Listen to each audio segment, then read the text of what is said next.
Welcome to the deep dive. If you just look at the world today, borders, they don't really mean what they used to. Culture, money, conflict, it all just flows across nations so much faster than ever before. It really does. And that environment, it requires a certain kind of professional. Exactly. Someone who can look at a global problem, let's say a trade dispute or, I don't know, a humanitarian crisis, Yeah. and just get it. Understand all the complex history, the economics, the politics driving the whole thing. It's true. Global affairs are, well, they're inherently messy, they're ambiguous, and you have all these competing interests. You just can't navigate that without a solid framework. And that is our mission for today. We are taking a deep dive into international relations, or IR, and maybe more importantly, we're going to dissect the actual high-impact careers that come out of it. Right. We're moving past that textbook definition of, just diplomacy. Yeah, we want to look at the real competitive advantage an IR background gives you in today's job market. And it is a powerful framework. I mean, it's a field that pulls together political science, history, economics, all to analyze the systems that influence, well, everything: peacekeeping, market access, development. Okay, so let's unpack that. You've brought this stack of sources that really details these career paths, and I think the promise of this deep dive is a shortcut. We're going to pull out the most important bits for you. Hmm. We want to show you exactly how an IR background sets you up for these diverse global roles, whether it's working in the UN or, advising a corporation on sanctions risk. And that holistic view, that's really the core value. IR teaches you how to synthesize just huge amounts of information, how to communicate across some really deep cultural divides, and, honestly, how to make sense of these unbelievably complex issues. A meaningful starting point, for sure. It is, but I think we have to start with the foundations, the intellectual tools, the transferable skills, before we can really map out the specific sectors where those skills just become invaluable. I completely agree. Let's start with that foundational toolkit, because it doesn't matter where you end up, right? Government, business, nonprofit. That intellectual discipline is what everyone's looking for. The sources are so clear on this, and the number one skill, and this is truly transformative, is critical thinking. Okay, but not just any critical thinking. No, absolutely not. It's not the generic version you get in any college class. This is critical thinking applied to, conflicting national interests. So define that difference for us. How is an IR major's critical thinking really all that different? It's the ability to look at a problem, say a territorial dispute or a sudden currency crash, and not just see the surface issue. It's being able to trace it back Through the history. through decades of history, political ideology, economic incentives. It means you can assess these wildly different, often contradictory viewpoints, and then propose thoughtful, synthesized solutions. It's kind of high-stakes intellectual synthesis. That deep synthesis requires you to be able to present it well. So the next skill has to be communication and presentation. And I'm guessing that's more than just writing a good essay. Oh, it has to be. Communication in this field is, it's often incredibly high stakes. It demands precision. We're talking about writing policy briefs that need to be summarized on a single page for a prime minister, Wow. or drafting international reports where every single word, every comma can carry legal or diplomatic weight. The training just ensures these complex ideas are presented in crystal clear, politically smart language. Okay, skill 3. And this one feels really unique to IRU, intercultural awareness. But let's be honest, everyone claims to have that now. What does the IR deep dive show us about how it's actually applied professionally? The professional application is. It's about navigating spaces where cultural context is the difference between success and failure. You just can't study IR without learning to navigate these profound political, social, religious differences. So it's not just appreciating a culture? No, not at all. It's understanding the historical context of its political system, recognizing its diplomatic red lines, and framing your proposals in a way that actually aligns with their values.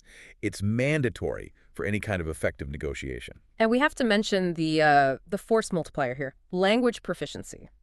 I saw this over and over in the sources. It's key for getting those global assignments. Absolutely. Language skills get you past relying on translators. They dramatically improve your ability to gather information and build real rapport in the field.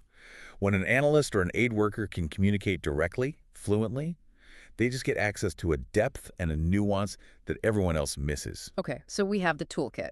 Critical thinking, nuanced communication, deep intercultural awareness. Now let's see where these skills actually land you. Starting with the one everyone thinks of first, diplomacy and government. Right, the traditional route. Foreign policy, international cooperation, all that. And the big one here is the Foreign Service Officer. That's often the dream job, isn't it? These are the people representing their country in embassies and consulates all over the world. They're on the front lines, building diplomatic ties, protecting national interests. It is the quintessential IR job. But all of that work abroad needs support back home. So tell us about the policy analyst roles. Policy analysts are the backbone of strategy. They're the ones evaluating complex international laws, assessing global security trends, or offering these really deep, evidence-based insights on everything from trade pacts to climate agreements. And their IR background lets them see the history behind it all. Exactly. They can quickly see the historical precedents and the stakeholder incentives behind any new policy. So how does this work when we shift from general policy to, say, national security? The State Department and Department of Defense, those kinds of agencies. Well, in national security, that ability to do sophisticated geopolitical analysis is just paramount. They're not just reading headlines. They're looking at strategic frameworks, assessing military capabilities, hard power, and also measuring things like soft power to understand a country's real influence. This is where it gets really interesting for me. The intelligence analyst. I think a lot of people picture spies in trench coats, but what does the day-to-day for an IR-trained analyst actually look like? Their main job is synthesis and prediction. They are collecting and assessing global information. A lot of it is open source now, but also specialized intelligence, to connect the dots. And the goal? The goal is to advise high-level decision makers on emerging threats, to maintain national security. That could be instability in a key region, a new cyber threat. It is the ultimate application of critical thinking, but under immense pressure. So this whole public sector category, it demands this mix of research, strategic thinking, and crucially, clear communication. Precisely. And for many of these roles, especially foreign service or specialized analyst spots, you need more than just the degree. You need to show a real commitment, often with a master's or other specialized training. All right, let's pivot. From the public interest of diplomacy to the economic interests of the global market.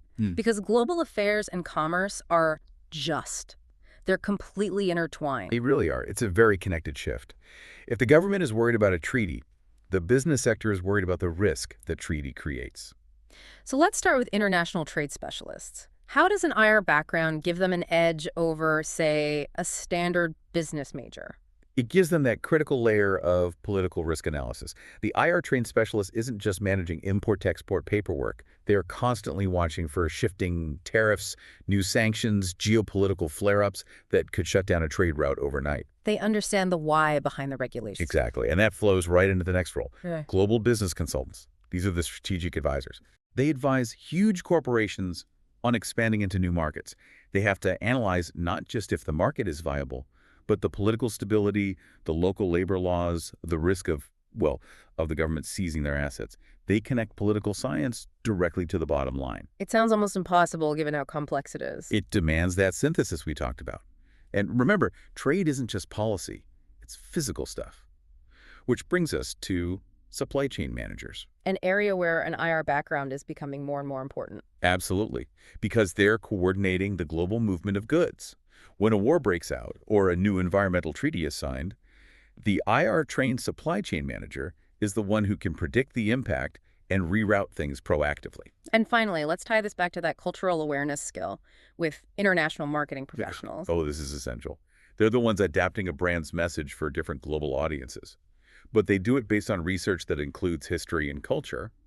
They understand that a campaign that works in America might be, deeply offensive in Southeast Asia because of some political history. An IR lens prevents some catastrophic mistakes. Huge, expensive mistakes, yes. Okay, now for a totally different path. Let's explore the careers that are focused purely on global impact and purpose. We're talking nonprofits, advocacy, and global development. Right, this is a path that's really defined by a deep moral commitment, but one that requires, ironically, immense political sophistication to actually succeed. So human rights advocates, what do? They don't just protest. They investigate violations. They analyze the legal and political structures that allow those violations to happen, and they push for accountability at the international level. And then on the ground, delivering the actual aid, you have the program coordinators. That role is a masterclass in project management, but in really difficult environments. They're often partnering with organizations like the World Bank or the UN. They need the intercultural competence to work with local partners, but also the IR knowledge to get funding and navigate all the bureaucracy. And this path also includes working directly for those global institutions, right, as an international civil servant. Correct. Working for the World Health Organization, or the WTO, or the UN. These roles require people who can advance diplomacy or health access across national boundaries. They live and breathe treaty obligations and institutional governance. What's the core difference in the soft skills needed here compared to, say, a government analyst? It seems more intense. The pressure is different. It's less about abstract analysis and more about immediate human impact. You need incredible resilience, profound cultural competence, and you have to be able to work under a lot of uncertainty. Adaptability is key. Let's move into the more specialized higher level tracks now. We're seeing IR converge with law and with academia, and IR background is fantastic prep for a career in international law, right? It really is. The legal track is tough but so rewarding. International lawyers are critical. They advise governments or corporations on legal frameworks that cross borders. You could be focused on trade disputes, maritime law, human rights. You basically have to be bilingual. You have to speak the language of policy and the language of law. That's a great way to put it. And then you have policy experts, who are often in these powerful think tanks. Their job is to analyze treaties, monitor trends, and help shape international regulations before they become law. Which brings up a big question. Where does all the original research that shapes these policies and legal arguments actually come from? And that, of course, brings us to the academic and research track. This route is so vital. It contributes new knowledge, it challenges old assumptions. We're talking about two main roles here. First, being educators, the professors teaching IR at universities. These are the people building the next generation of diplomats and analysts. They combine teaching with their own independent research, publishing articles that might analyze a specific conflict or test a grand theory of international relations. And the second group, researchers, who are often at policy institutes. Their work tends to be more immediately applied. They might be examining global economics or security studies, producing these detailed reports that directly inform decision makers in government right now. It's important to note, though, right, that for these academic or high-level research roles, you almost always need a master's degree, often a doctorate. Oh, absolutely. Yeah. The level of expertise and credibility required is just much higher. Which brings us full circle, back to you, the listener. We've laid out this incredible breadth of career options, but regardless of the path you choose, success really begins with practical experience. It does. It starts with getting your boots on the ground, or at least a foot in the door. The single most actionable step we saw in the sources is to get internships. With who? Government agencies, humanitarian organizations, global businesses, it doesn't matter. They're not just for your resume. They give you that critical, real-world exposure. They let you test if your academic knowledge actually holds up under pressure. What other practical steps can people take? Studying abroad, I would say it's non-negotiable for an IR student. It just immediately elevates your intercultural competency. Also, volunteering or participating in things like Model UN, they force you to apply those foundational skills, negotiation, analysis in a high-pressure but low-risk environment. So it seems the big takeaway here is that there's no single path for IR majors. Exactly. And that's the beauty of it. The sources show that your path just reflects your interests. You might be drawn to diplomacy or global health or security or even supply chain logistics. Your path is defined by which part of the global system you want to try and influence. And what does that mean for a student graduating today looking at this competitive landscape?